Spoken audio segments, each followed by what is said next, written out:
And we're live for Chalcedon Q&A. And this is January 14th, 2018, broadcasting from Georgetown. And we'll see if this is going to work. We're always start a minute early in the hopes of getting connected to the website. All right, we do have at least one viewer.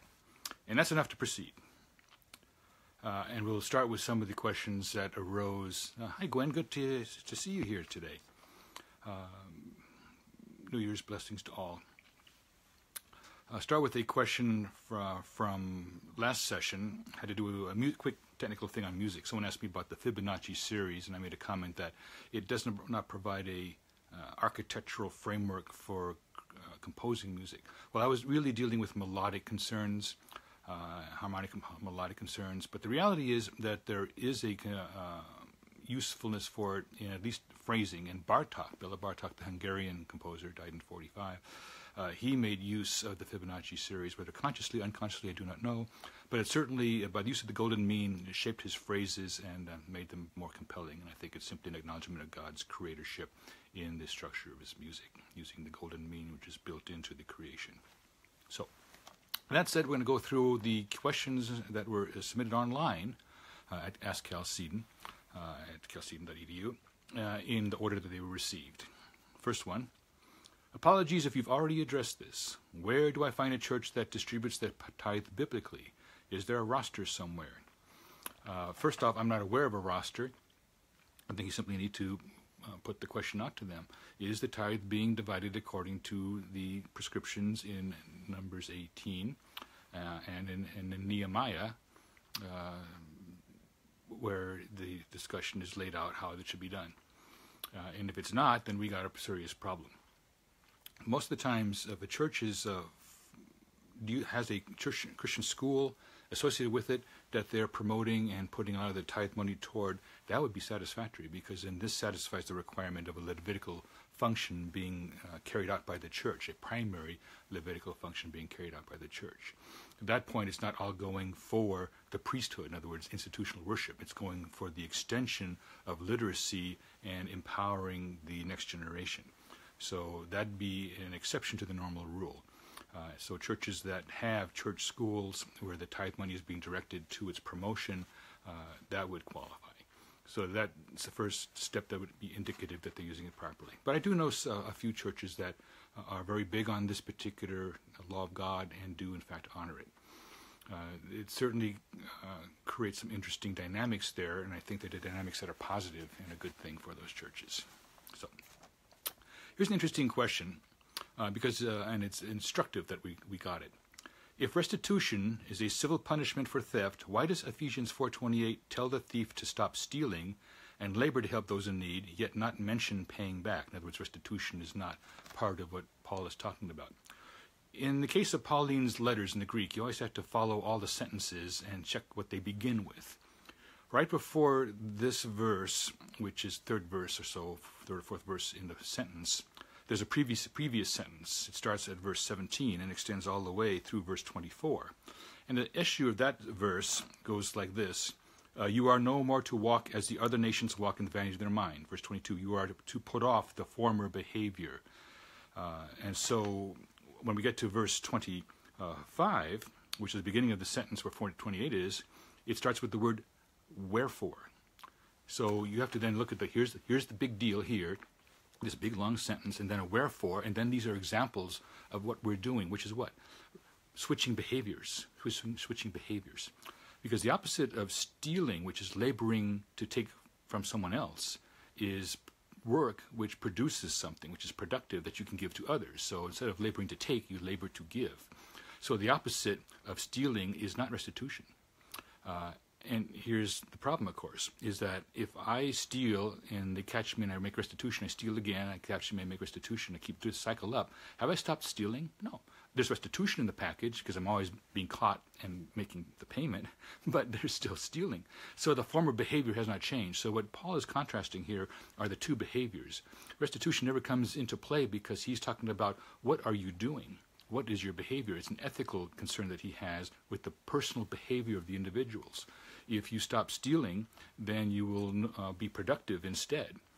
The restitution is a given because that is not in a separate category entirely. See, so it's like they say is what's the opposite of grace? It's law. No, the opposite of grace is works. The opposite of law is lawlessness. And the same thing here. We have a cross-category confusion when we're saying, well, there's no restitution, but restitution is not the opposite of stealing. It's simply a remedy enforced on the thief, and that thief can still walk in the form or conversation of his life. So what Paul is focusing at is what are you doing? What is your conduct? What is your behavior? And that behavior must no longer be in the vanity of the other nations. It must now change to proper behavior, which is godliness, which is productivity, so that you have something to give to those in need, which is the essence of 428. So here the context rules everything. So this shows us the hazard of taking this little snippet of a text, which is embedded in a context about you changing behaviors, and suddenly say, what's missing here? It's an argument from silence, says, oh, restitution is missing. No, it's not. It's not even part of the picture, because the question is how to put off one behavior and put on another behavior. You're not going to put on the behavior of being a restitutor. You're going to put on the behavior of being productively laborious for the kingdom and for God's purposes. So there is no issue for theonomy with the fact that restitution is not mentioned, because it doesn't even belong in this sentence, given what it is a wherefore sentence for. Remember, 425 says wherefore, and this is in context of the preceding long sentence that Paul has laid out for us, which is all about setting aside the old behavior and replacing it with a new behavior. The new behavior is not restitution. The new behavior is laboring to be productive and to give, versus laboring to take, which is what theft is. So I think that, and so when Zacchaeus condemns himself, that was part of it, but it wouldn't have been sufficient if he just said, behold, I will restore fourfold all things that I have defrauded others of. The short tax collector up in the tree, right? And son of a gun, if he didn't just, what if he kept doing it afterward? What good is that, right? A one-point restitution is not going to solve the problem of Zacchaeus. But Jesus knew that that was indicative, emblematic of a change in Zacchaeus' heart. Behold, salvation has come to his household, because he made restitution the full amount. He was wanting to get right with God, and it was emblematic of his new direction. So restitution may be part of the new direction, certainly, but in context of Ephesians 4, it's all about changing the behavior. Here we go. Third question. What does the Bible say about drug use? I think there's two aspects here that need to be dealt with. One is that the Bible continually puts sobriety as one of the high points. One of the things that's important about if you lack sobriety is that now the dividing line between man and animal is being erased. It's being blurred. And you deprive man, if you get him drunk, of the one thing that separates him from the brute creation, which is his rationality, his rational faculties. So this is a big deal, and this is what's actually condemned by one of the prophets when they deal with the getting others drunk. I think it's Haggai or Habakkuk. I'll have to double check it. But one of those two passages deals specifically with the crime of trying to get others drunk. Putting the bottle to their mouth is the question. And because what the pagan king was attempting to do was to deprive men of their rationality, to erase the line between man and animal, and destroy and deface the image of God in man, which is a full rational faculty. So a lot of the scriptures that deal with abuse of alcohol would perhaps apply with anything that has a parallel effect on human beings. So that would be point one. Second thing is, we're not to be ruled by anything other than Christ. So if an addictive situation now obtains, then of course you are serving more than one master, and that's problematic. So I don't think we have the theology or the civil law in place to deal with this properly. Our civil laws are not based on Scripture. And the teaching from the pulpit is so compromised that we basically get pat answers here, or appeals that I think are dubious at best to Romans 13, as if as if the civil magistrate dictates conscience, which they do not. But the Scripture does. So when people ask this question, usually there's a hidden agenda tied to the back of the question. And the question is a little teeny question with this gigantic 18-wheeler trailer behind it of, I like to rationalize my objections to drugs, or I want to rationalize my usage of drugs. In both cases, people are seeking a hammer instead of instruction in righteousness and being equipped. So what we need to then do is say we have to be fully knowledgeable and embrace all that Scripture has to say about sobriety. And I've dealt with this on at least one of the Dr. Kishore articles that I wrote about, where we promoted the notion of sobriety. Notice what happens here in the opioid addiction crisis. Sobriety is no longer the goal of the state. It's simply putting you on a methadone, on a substitute narcotic that still keeps you inebriated and zombied. And what good is that? It's not good, because again, you are less than what you are intended to be by God. And the state is enforcing this by its choice of policies. So there's a lot to be said in this whole issue, and I bring to bear all these matters in that particular article in the Kishore series. Perhaps later I'll track down the exact number and we could put a list. Good afternoon to Lindsay there. I thought the one fourth and final question came in online, and after I take this, I'll take questions that are popping up here on our feed, my little short 4-line feed. Okay, someone in our fellowship has jumped on the New Covenant theology, the John Riesenger train. Do you have a well-written article or book or audio sermon that you could recommend to deal with this topic? The person who wrote us indicated that she had not been able to find a worthwhile presentation that she'd be glad to hand off to the person who's being led astray by NCT, New Covenant Theology, and thanks in advance for any helpful suggestions. It's interesting to me that in 1993 there was a book, The Law, the Gospel, and the Modern Christian, 5 views. Walter C. Kaiser was in the list of contributors. Greg Bonson presenting a theonomic view, which we will be very, very close to, if not dead on, in his presentation. And Van Gemeren wrote a chapter. But the chapter by Douglas Moo is essentially a New Covenant theology approach to the matter. And everything that he says pretty much falls in line with modern stuff that Reisinger or Lehrer would be teaching on this point. So you can get a feel for an interaction of the 5 views, and Bonson, of course, has occasion to tackle what Douglas Moo wrote, and you can kind of see what one critique of it would be like. I noted in passing as I was examining some of the exponents of this view, which is very much anti-law, therefore pretty much the opposite of everything that we teach over here at Chalcedon, is that Fred Zaspel is one of the folks that defend it. And this explains a mystery to me. This is one of the new books about B.B. Warfield, which is spelled completely backward because of the way these cameras work. The Theology of B.B. Warfield, a systematic summary by who? Fred G. Zaspel. And when I got this book, I was stunned by what was missing in this book. What's missing in the book? Any reference to Dr. Warfield's discussions of God's law, or for that matter, eschatology. Gone. Not there. And I said, how could you leave that out? It is so blatantly in his passages, especially his discussion of theonomy and the law of God, that is essentially canonized and comes completely over into the New Testament as is, with only the ceremonial law, if anything, being modified simply because Christ pointed to him. But all the other ethical obligations stay and are enforced and will be, in fact, one day fully kept. It is the strongest form of theonomy in the market, is Warfield's view. And so a book comes out presenting itself as a systematic summary of Warfield's view, and it is absolutely missing from the book. And now I know why. Because Zaspel was not about to quote stuff that apparently is in conflict with his position on New Covenant theology. This reminds me of what's been said about Warfield, that he was so strong a protagonist that your only alternative was not to confront him, but to ignore him. To peddle him quietly and set him aside. So you don't confront Warfield, you just leave him out. And so how systematic is this survey? Not too systematic.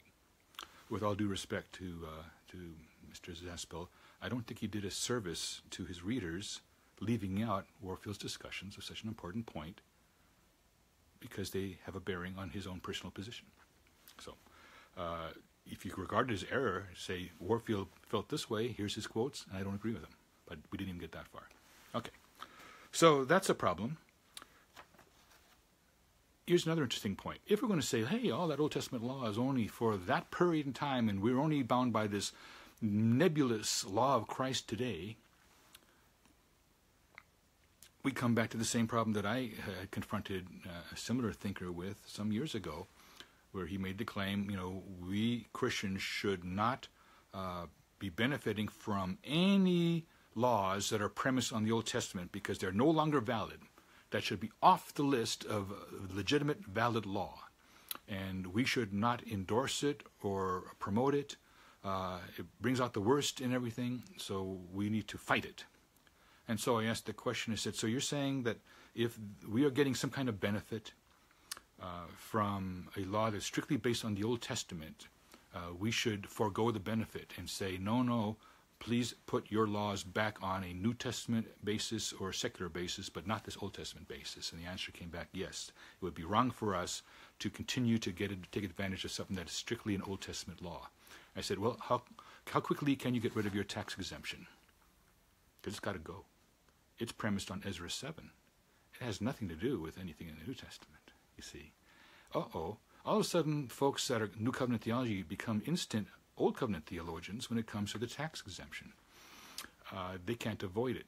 They kind of cover it up a bit, but you see my point. That is a dangerous thing. Also, this whole notion about the law of Christ, and they say, if only, and we saw this when we went to all these events in New York City back in 2005, 2006, where the secularists had a conference about the dangers of Reconstruction and Dominion theology, and they said they never talk about the Sermon on the Mount. They argue, complaining. Well, guess what? Dr. Rushdoony had lectured on the Sermon on the Mount, and I urged my fellow board members at Chalcedon, let's put that book up in the list of things to publish posthumously, and get that published, because it'll put the lie to the notion that Reconstructionists never discussed the Sermon on the Mount. So one good text that shows that the Sermon on the Mount, far from being inconsistent with theonomic premises, fulfills them and extends them. That Jesus is essentially taking the Old Testament law and removing all the accreted stuff that the Jews threw on top of it, and then reinforcing it in its purity, in its stainless steel purity. That's what's going on in the Sermon on the Mount. So Dr. Rushdoony's commentary on that, which you can read for free online at chalcedon.edu, certainly goes a long way in this direction.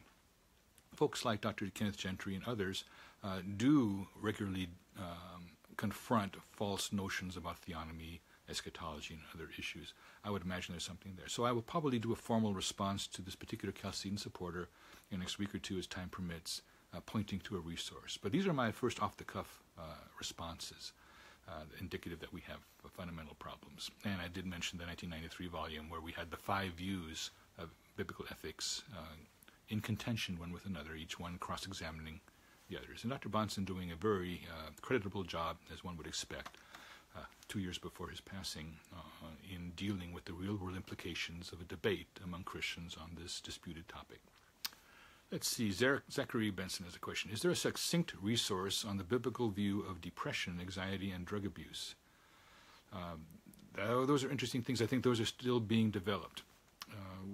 We may not have gotten the best solutions out the starting gate back in the 60s and 70s when these were first coming up.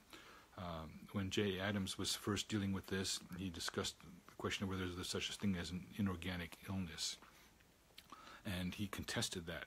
And I believe more nuanced views are indicative that man is more complicated than a reductionist view might have indicated at that point. In fact, if you read some of the work that I've done with Dr. Kishore on the opioid addiction crisis, you see the complexities of what's going on with mankind in terms of trying to self-medicate, of taking away pain, and there's actually a scriptural passage about this in the Proverbs, extended one, about 4 to 6 verses long, about being lashed to the mast of the ship and not feeling anything because of the and unaware of pain, painfulness, any kind of pain for that matter, in the soul.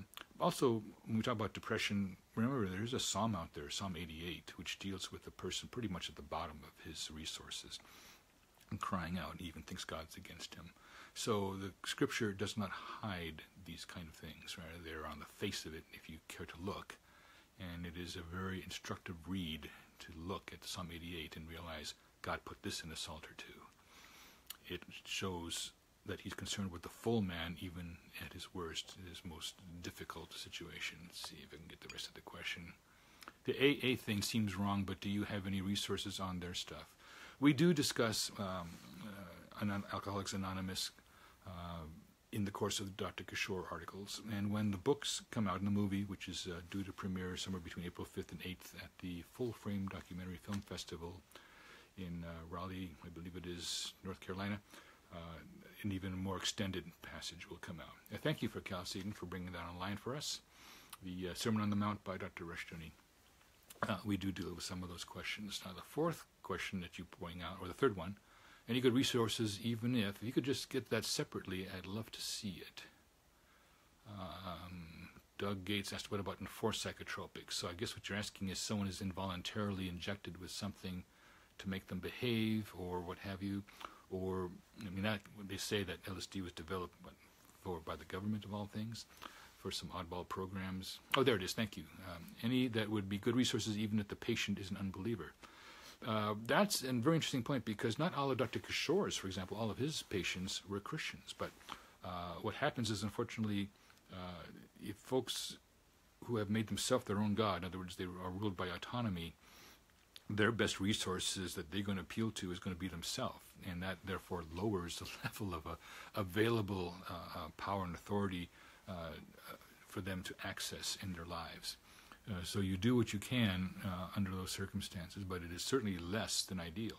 This actually dovetails what I mentioned about Dr. J. Adams. He says, what if you are confronting an unbeliever in a counseling situation? Well, he says, it can be done, but it's going to be inferior to working with the believer, because the dynamics are completely off. Because the one thing that's at the heart of a lot of what is wrong with the person in front of me that I'm trying to counsel, sin, is not being dealt with in his life at all, because he has Christ absent from it. So when this main dynamic of having Christ, the redeeming power of Christ in the heart, and the sanctification in the heart, and the changed heart from stone to flesh, when these things are absent, then you're working with reduced resources. And therefore you have to pray it through and pray that God's going to move in terms of it. But you can still do what the founder of the Salvation Army said you had to do, right? And he said, soup, soap, and salvation. He says, I'm going to clean them up, I'm going to feed them because they're starving, and then we'll bring the gospel in. So it could be that the same emphasis, as General Booth laid out there, could play into what Dr. Kishore is doing. And in fact, it is an open door for the gospel in Dr. Kishore's method, as those who've read the first two articles in the series come to realize. There's a certain time when you introduce the notion of the spiritual component, the gospel. If it's done too early, the person is in the throes of withdrawal and he cannot listen. If you come too late, he's already built his own alternative spiritual apex point, high point, and he's not interested in the gospel at that point. There's a specific time. I know that sounds Arminian or even Phineas, but it is not. It's simply saying that the heat of the drug's effect on the system are so controlling that the window of opportunity is very, very short to squeeze in before the other dynamics come into play to push out the gospel again. I believe fully what Romans 1:16 says, that the gospel is the power of God unto salvation. It can cut through anything. But we don't, therefore, preach the gospel at the worst possible time, even though we can quote, well, in season and out of season. Let's quote this woman in the middle of childbirth or something. That's probably not the best time to do it. Maybe to help her with the birth of the child and then talk later. It would make more sense. So too here, deal with the burdens that are being laid on these people and then bring the gospel to light. So, and it certainly is how Dr. Kishore has been effective in bringing a spiritual component to bear properly and constructively in lives. And I think this is brought out so beautifully in the motion picture that's being developed. We're getting to see some of the preliminary cuts over at Chalcedon's leadership, since we have a huge stake in the film, as you can imagine. And they're very stunning. I can't wait for it to come out. All right. Nancy Wilk asks, what can you tell us about excommunication? When should it happen? There's two extremes, obviously, with excommunication. It's the Goldilocks problem, isn't it? excommunication way too far past the point when it should have happened, because the person is doing tremendously satanic work in the midst of the church and hurting people left and right, and no action is being taken, and God's name is being blasphemed among the Gentiles, which was Paul's complaint in 1 Corinthians 5, in the case that he had.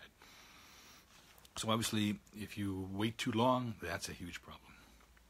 If you jump the gun, in other words, on very specious grounds, doubtful grounds, grounds that are not actually anchored to Scripture, but rather he disagreed with the church leader, or he did such and so, where we turn a mole, make a mountain out of a molehill, and then we end up excommunicating half of a church on trifles. And if you read on Rushduni's Cure of Souls, you can see that churches are very prone to excommunicate on trifles, on perceived slights, on this general rubric, the umbrella of contumacy, in other words, resistance to our alleged rightful authority. But if that's the very point in question, now what do? Maybe the church's authority is not rightful. So some people might even say, I took my excommunication from Church X as a mark of honor, because they were, in fact, apostate to excommunicate me. They were out of order to do this. Okay, what do we do when we have all these excommunicated Christians out there, and you don't know which ones were legitimately excommunicated and which ones were overreach by those pastors and churches? Most pastors are too proud to retract, because nor do they want to have any appellate group to look at it and say, we want to examine this excommunication de novo, means brand new. We want to look at this and see if it was done properly. I've been in that boat of examining an excommunication on behalf of someone and saying there's something wrong with the way the evidence was handled. And when I pushed a little bit on this button, they say, no, this is a done deal. We don't want anyone to look at how we handle it. You must rubber stamp our excommunication, or else you're out of order. So if the assumption is that the excommunication was sound and valid, which is the very point in dispute, you see. So I would think a valid excommunication would be open to re-examination of all the cases. And where that openness does not exist, there's a grave doubt on the legitimacy of the excommunication. It now becomes more likely to be a power play or evidence of a failure in the particular church leader. The leadership has failed, and has failed its sheep, and has treated its sheep badly and poorly. And this is a tragedy that we do not need.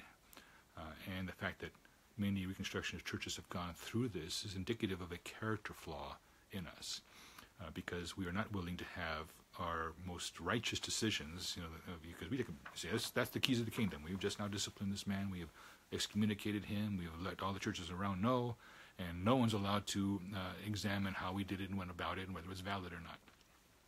That is a big problem, and then the very foundations of church discipline are shaken when it is handled improperly. That's a sad thing. Okay. Roberto writes, some of the greatest wrongs have occurred from church members. Mark's account last year about the fire rush endured to such men in the 50s is horrific. Right. It's in the Chalcedon,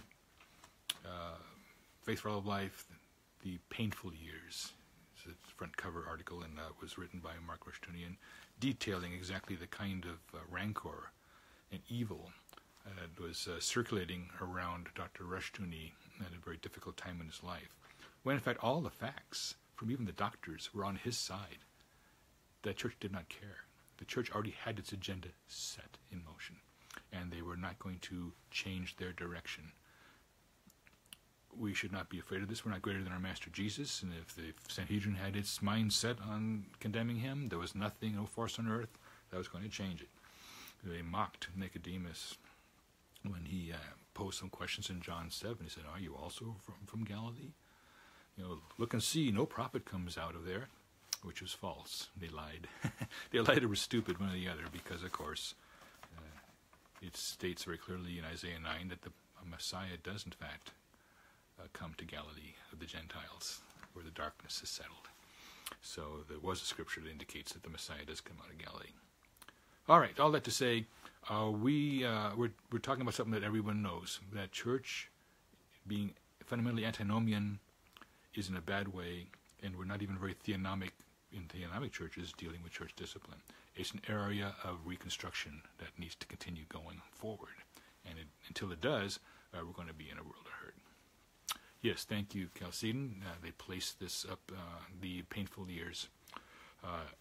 Interesting, that was signed off on by all of Rushduni's daughters and son, indicating that there was a consensus of the family that this is the truth. And that's important to have, because the truth can set aside, and there's a wonderful service, setting aside myths and rumors and things in this order, which have been circulating for a long, long time. I've been watching it, and it's just a shame and a tragedy that a man like Dr. Rushduni is maligned from what people do not know about him. Okay, Chalcedon asks, how important is it to stay informed via modern media to know what is happening in the world? I'm not even convinced that the modern media keeps you all that informed except in what they want you to know. And that's a problem in itself. So even what we are seeing in terms of being informed is bent. And I think we still need to find more media that is going to be directly valuable to us. A renovation, a reconstruction, if you will, of the media. Just because there are sources out there that tell the truth doesn't mean they're not going to be filtered by, say, Google. And they're going to go ahead and put their algorithms out there. They'll shadow ban someone on Twitter, so you think you're getting your word out, and you're not. Just last week, we knew that the Chalcedon website was under attack again. This has been an ongoing problem because people don't want to deny us the right to present a message from the Bible to you in any way, shape, or form, least of all application. That's the dangerous thing. You know, the hazard is if Chalcedon's actually effective. That's the nightmare for the humanists, that we would be effective. And so they do everything they can to stop it, and they stop it where they are most effective, and that means directly attacking the website. When my late wife Darlene was involved as the webmaster, she noted continual attacks and denial of service things being done to the Chalcedon website back then. This is about between year 2000 and 2005, when she was the webmaster. And the one time that they got through, she wept because she thought she had not done as good a job as she could have to try to keep out God's enemies from blocking the website, keeping the website up, so that the beacon would continue to shine, that lighthouse there on the coast showing the light of the truth of God's word, and for the enemies of God to succeed in blotting it out even for a day as she struggled to get it back up and get the attack, turn the flank on it. It bothered her intensely because she took it as a personal affront that God's kingdom was being shut down, and she was there, the sentinel at the gate, and her skills were not sufficient to stop it. Okay. Zachary asks, are there any exceptions to the two-witness rule as far as a congregational leadership handles sins? It has an exception for rape as far as civil crimes. I would have to take a look at the actual example that you have in mind, Zachary. If you want to, you have my email address, so go ahead and send me a fleshed-out version of that question. I've made indications that there can be, under certain circumstances, at they have a final court of appeal up to the civil magistrate, the king in the case of, say, Solomon or Richard III, an example that Dr. Rushduni used repeatedly and fondly because he thought it was significant that there was a way to get justice even if you lacked two witnesses. In a church setting with a congregation, it can be a little bit more difficult because these restrictions are there to prevent a miscarriage of justice. You can still have a miscarriage even with two or three witnesses because they might be confused, might be a case of mistaken identity. I am personally involved in a case that occurred about 18 months ago in Austin where, as a journalist, if you will, we've extracted video from Austin City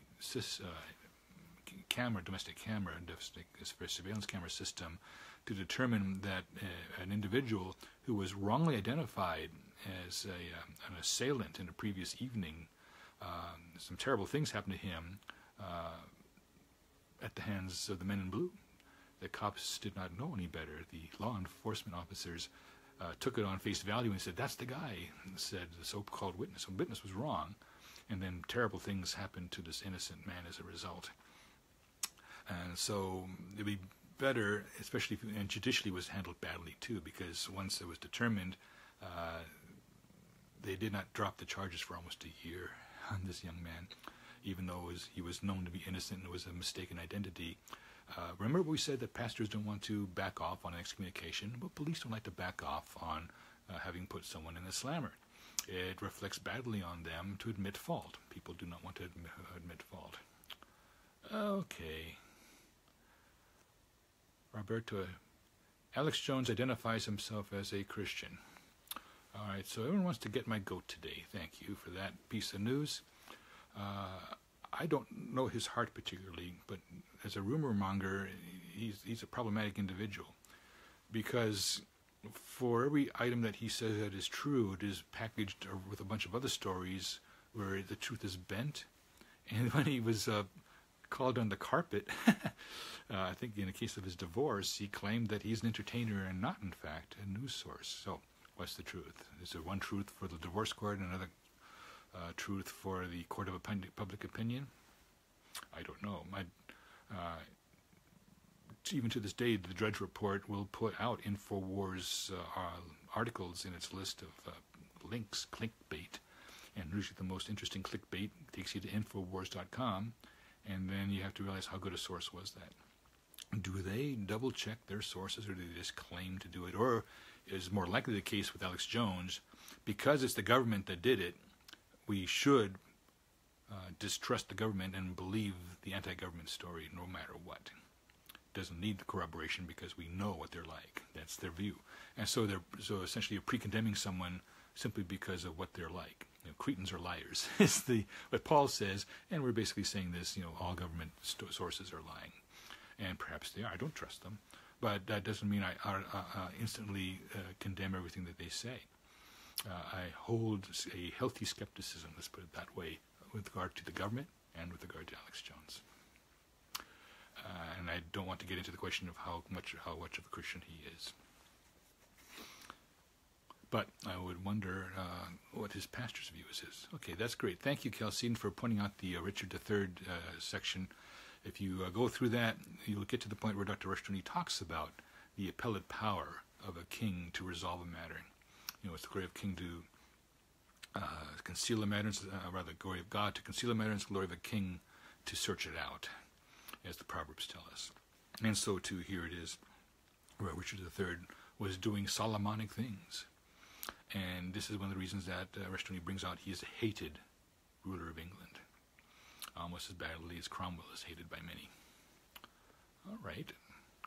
Chalcedon Foundation asks another question. Are you familiar with the recent documentary Alien Intrusion about the demonic element of the subject of UFOs?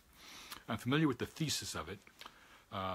One of my associates from the past, distant past, Joe Taylor, who's more of a fossil expert than anything, a paleontology, if you will, he has some issues with some of the things that are being claimed.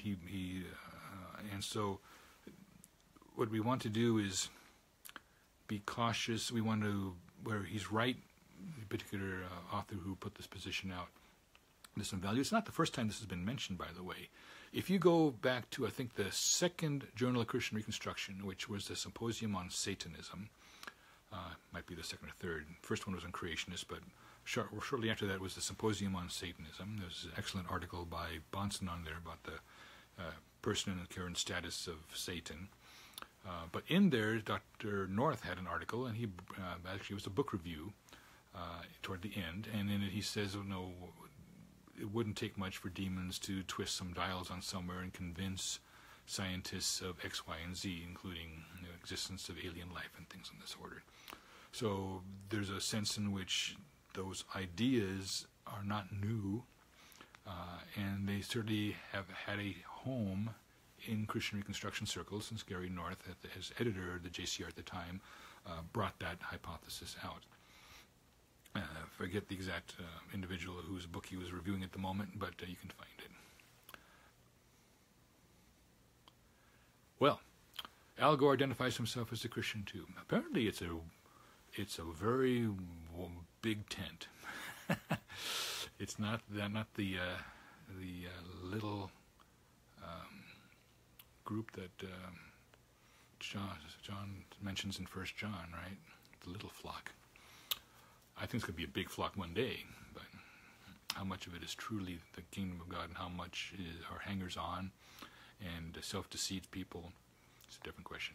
Zachary asks, how common do you think are conspiracy theory trolls paid by individuals or institutions to make those who question the official story look stupid? This is the so-called question of COINTELPRO, which is counterintelligence, right?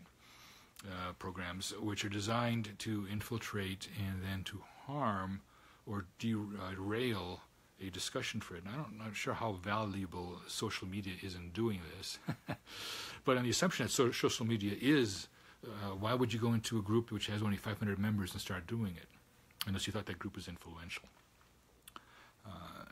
And the plain fact of the matter is that a lot of Reconstructionists can say things by themselves that can get their foot in their mouth without any help from a COINTEL program, counterintelligence program, trolling. I do believe there's such a phenomenon as trolls, and I think people go out of their way to be destructive to the views of others. As I said, the most sophisticated form of trolling is for someone to attack a website and bring it down all the way. And that's being done to Chalcedon's site. Every day we're being attacked, and through skills and prayer we manage to keep it up against the attacks. But a trolling is an internal attack. It's someone who then usually is under a false name and joins a group, says the right things to get in the group, and then starts to percolate their positions and try to invade. And they can do it from 2 points of view. One, just because they want their ideas to have currency, and other times to create a false impression of what the group is about. So I certainly believe that perversion of intention in dialogue and conversation is a big deal. And the fact that it's all digitally done in a virtual world where you don't know who's who, really, makes it much easier. It's harder to do this person to person. You know, it's certainly feasible that someone can become a mole in a church for 30 years and then suddenly show his true colors. But it's not easy to do, and it takes a lot of commitment. It takes very little commitment to be a troll in a Facebook group. It is the easiest thing in the world to do. And so we should probably be on our guard. And when we vet folks into those groups, if there's special groups, be cautious. Make sure you know these people. Don't let people earn the right to be and show themselves responsible and legitimate and genuine first before letting them in. That's good. Don Wilk asks, please speak on covenant of works, covenant of grace. Can it be said Christ fulfilled the covenant of works? Well, here we are back at a major question that we've dealt with a couple times before.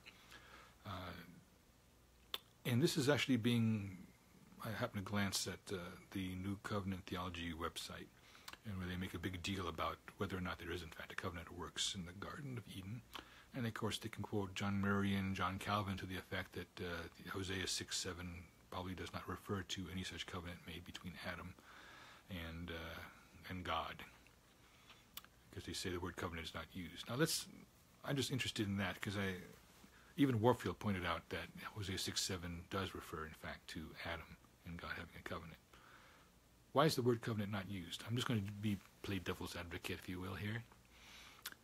How do you make a covenant? A covenant is cut. It involves the death of something. The covenant being made between Abraham and God involves the death of these animals that were cut and laid out and open. It's indicative of a self-maledictory oath on the parts of the people. There would have been no such occasion. There would have been death in the world just to create a covenant between Adam and God under that normal definition of a covenant being cut, cutting a brit, as they say. Brit is the Hebrew for covenant. So you're kind of getting your head of yourselves there, because it would be not a covenant based on self-malediction, but rather it was where God directly tells Adam, "In the day you eat of it, you shall surely die."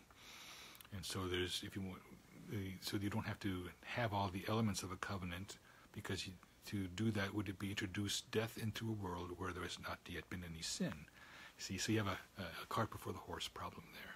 So theologians don't deal with all these aspects They deal with people's ignorance of all these points. And so if we have itching ears and an idea sounds good to us, we'll glom onto it. We are not stable and anchored. I actually have more respect for a premillennialist who holds on to his guns, and is not easily moved to a post-mill position, because if I can move him to a post-mill position in 3 minutes, he's going to be a shallow post-mill. he'll jump off of that just as quickly when someone else gives a counter-argument. But if I can work with a premillennial thinker for several years, and he eventually comes convinced of it, he's going to be a man of conviction at that point. So I'd rather have deal with someone with strong convictions who's not easily moved off to the position, even if I regard the position as wrong, because I have to acknowledge that when God shines that light, he's going to be firm on it. So let's not despair when it takes time to create theological change. Dr. Bettner wrote me and said, some of these changes take centuries. Who are we to be demanding that an individual see our way after 4 or 5 comments in a Facebook thread, and if he doesn't see it, call him an idiot after that? This makes no sense in the whole big scheme of things. Post-mills, if anybody, should not despair of the fact that it takes time to move the iceberg a little farther down, the glacier. And that's what we're talking about. Kingdom of God is a glacier that is inexorably moving. Sometimes you stare at the face of the wall of the glacier and say, it hasn't moved in an hour, but it's moving. And so the kingdom of God is moving until it conquers the whole world, even if you don't see it. It cometh not by observation, we're told. And that's the truth that you can go to the bank, take to the bank. Yes. Charles is here. Good to see you, Charles. Lindsay Baird writes, what books do you recommend for a verse-by-verse case for post-mill B.B. Warfield eschatology that includes Isaiah prophecies, not just implications? Thanks. I guess that book needs to be written. If I'm looking for Isaiah prophecies, I'm going to grab, like I say, my J.A. Alexander off the shelf. In fact, it's not off the shelf. It's right next to me down here on the sofa. Keep it close, right? And same thing. So Warfield's eschatology, he was not a systematic writer. He didn't write a systematic theology. As a result, he would always appeal to the Hodge, say, hand me the master, and pull that off the shelf, one of those copies. There was not a need, in his view, for a new systematic. So he dealt with what are known as occasional theology, which meant every attack coming across the no man's land into the church, he would deal with it. So he was taking bits and pieces, and at every point where there's devil attack over here, he'd deal with that. Devil attack over here, he'd deal with that. And therefore, he was the head of systematic and polemic theology at Princeton. Theology at war with other ideas that it regards as false. And this has shaped Warfield's over there, his works. So you have to then assemble them all in one place. And that would be a fantastic thing to do, is to actually create a book called Warfield's Eschatology and bring all the pieces into one place. So you had them, didn't have to dig them out of 12, 13 volumes, like I would have to do to pull it together. So it can be done. My intention is eventually to get to that point. I want to bring his eschatology to the table. And I did at least a good initial effort when I wrote the article Reconstructing Postmillennialism, which appeared in the 1998 issue Symposium on Eschatology, Journal of Christian Reconstruction. I don't know what volume that was, but that's where that article appeared. It was the largest single article, and it was basically an effort to bring all of Warfield's position and defend it, verse by verse, section by section. But even then, it wasn't bringing everything that Warfield had to bring to bear on it, and that would be a separate concern, and I'm willing to go that route. I happen to think the world of what he did for us, and I think it's a sacred deposit that when I write the article, we noticed that by 1981, 82, nobody was teaching Warfield's view. Nobody.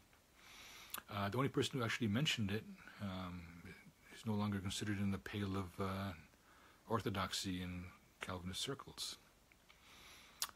So that's unfortunate but true. And I mention him by name too in my article. Volume 15. Thank you, Charles. He knows that it's Volume 15, Symposium on Eschatology, the Journal of Christian Reconstruction. Okay, so here's where Chalcedon can help me. Chalcedon Foundation, who's probably monitoring everything we say and do here and helping me out when I ask for them to put links up. They have asked for all of my articles to be submitted to them, and I've given them the bulk of them, and they want to put them in book form.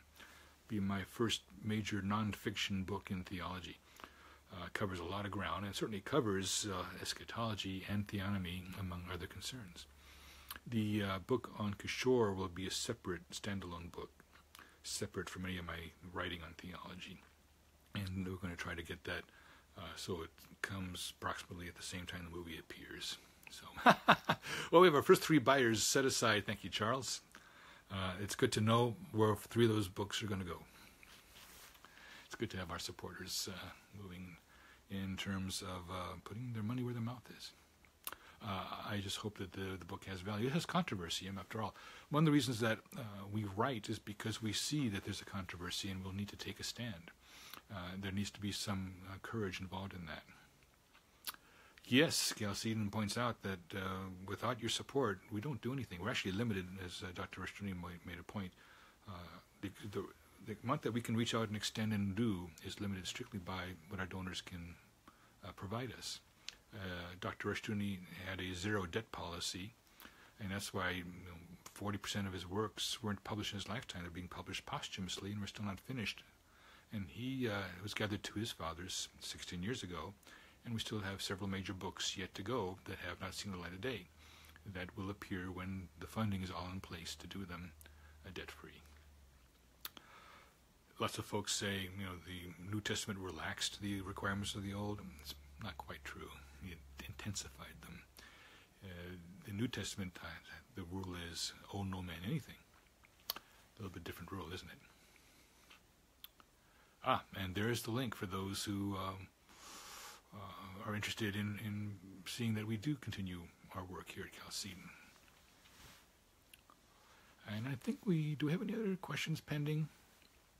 I believe I don't know if it's Andrea or one of my other supporters who's running the Chalcedon thing, but if not, we can, thanks for the thumbs up, folks. If not, we can close, but I can't tell what time it is, whether we've gone over time or we're ending early. It is Andrea. Yeah, my co-belligerent, my fellow warrior out there.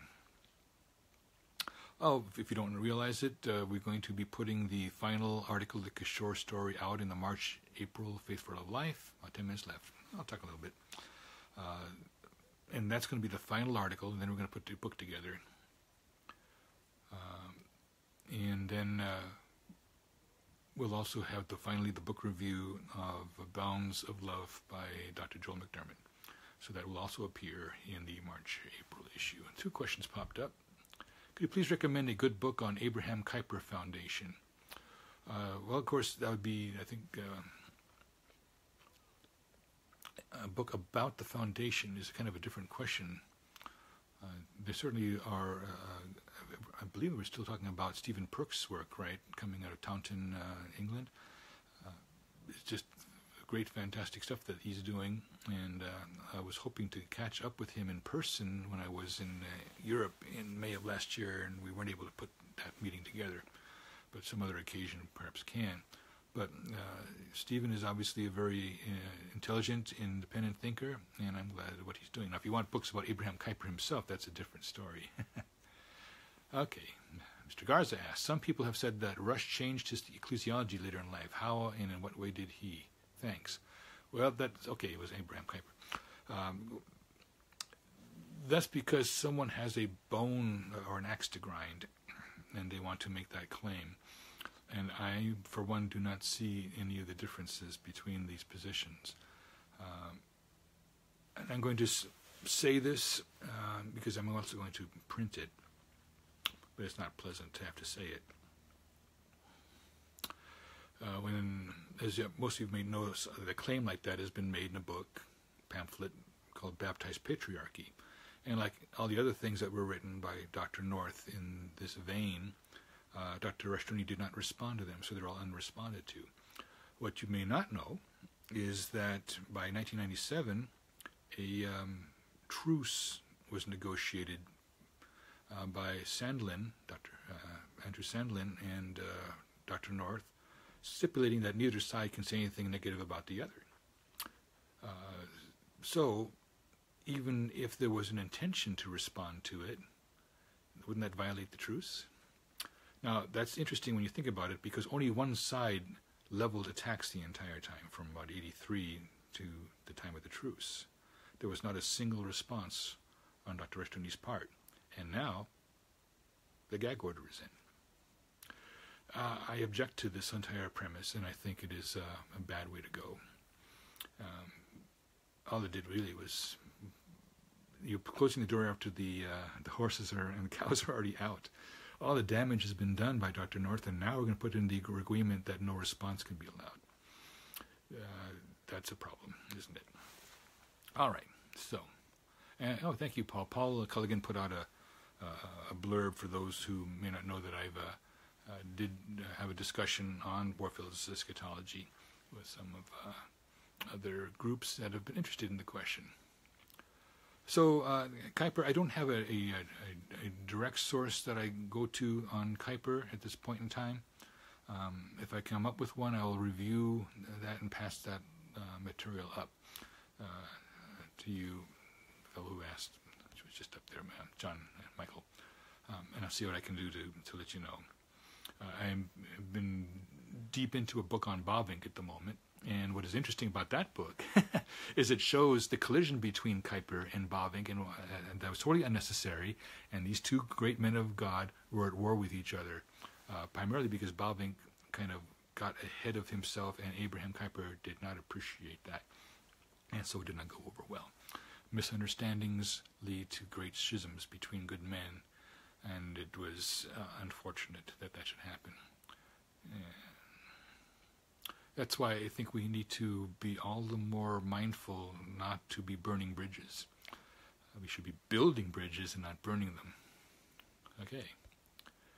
All right, and for those who don't know, the last Monday we had a fantastic discussion in Book of the Month Club with Mark Rushdoony talking about the Noble Savages book by Rushdoony, and if you weren't able to participate live, the entire discussion is available on a link at the Chalcedon's website. By all means, pick it up. It was an excellent discussion. And Chalcedon Foundation, Andrea asks, is there a difference between Warfield's authority and inspiration of the Bible and the volume Revelation Inspiration in his 10-volume set? Yes, there is. What happened is that he had in 1929 to about 1933 or so, he assembled his works at Oxford University Press into 10 monster volumes, and even then they weren't complete. The shorter writings were left off, and those weren't going to see the light of day until Meter published those. But it was a big, expensive set, and it included a lot of stuff that people weren't interested in, like the Perfectionism. 2 whole volumes was dedicated to that. There's a volume of critical reviews, and people weren't interested in that. They should be, but they're not. So the market changed, and at that point, Baker, Presbyterian Reform, said, well, why don't we just condense these 10 down into a smaller 5, throw out stuff that we think is extraneous, and sell that, and that'll be the Warfield set that most people will be comfortable with because they can afford it. It's half the cost. So you can get that, and that's what's going on. For example, there's Studies in Theology, and there's Biblical Doctrines in the original set, 2 big volumes. Those are reduced to Biblical and Theological Studies. What got thrown out? Well, Warfield's article on Revelation 20 got thrown out. Warfield's article on theonomy got thrown out, which was Christ's mission according to his own testimony. The discussion in Matthew 5:17-20 got thrown out. So the version that was kept in the shorter set is incomplete, and some of the most important stuff was left out of it. Therefore, most people only know the Warfield through the 5-volume set, and so there is a difference. But the 10-volume set is pricey. That's why the ability for us to take all the theonomy and the eschatology and put it in one place would be a worthwhile project for us. And I certainly am in a position to comment on it. Those who've read my JCR article notice that my inquiries in this regard were so compelling that Dr. Bettner rewrote his book on the millennium to reassess positively Warfield's view and set that out as the correct view. And he added a chapter paraphrasing one of my discussions, on Revelation 20. So, Someone I know has said that this North Rush tiff made him eventually leave Christian Reconstruction. Say what you will. I'm not too surprised. If all you see if you look, are people backbiting each other. But this is the interesting thing. If the North Rush tiff is fundamentally voiced on one side, like I said, Dr. Rushdoony never in print and very rarely in private to discuss the matter, because he was focused on building and being edifying to the largest amount of Christians, and he did not see there was anything edifying about this dispute. In his view, he was waiting for Dr. North to come to him and deal with it properly, and though he did not expect it. And a lot of folks got involved in trying to bring the two sides together. I know because James Jordan wrote me a letter to that effect and said, all you guys are now at this point are trying to come latelys. We don't need to hear from you folks. So essentially any hope of reconciliation was already dashed back in 1983. People who, and I have it in writing, signed on Geneva Divinity School stationery. That's sad, isn't it? So people who continued to work at this fool's errand didn't get any farther. In the meantime, all the negative books kept getting published, and Dr. Rushdoony's not in a position to respond to them. So, yes, we'll do our next Q&A in 2 weeks. Appreciate all the questions. Do ask online, because those get taken first. I answered those online, and then we take the live questions when we work without a net. I kind of work with a net. When I get a question in advance, I can think about it momentarily and say, I have an idea what I'm going to say to this. When I don't get a question in advance, then I can be caught flat-footed just like anyone can. Actually, I have pretty good arches, but it's not so flat-footed. I've got all the thumbs up. Appreciate that from all our supporters, and we will catch up with everyone in 2 weeks. God bless all of you. Thank you for your support for Chalcedon. Be looking for the news about the film, and we're very excited about that. That's, I think, probably arguably our biggest single project in video, and it is a game changer. It could have international significance. So very grateful to be a part of that and to have set that in motion through just a brief conversation between Reconstructionists in Plymouth, Massachusetts. Next thing you know, we're 3 or 4 years down the road with a massive documentary ready to premiere. Talk to you all later. Thanks for listening.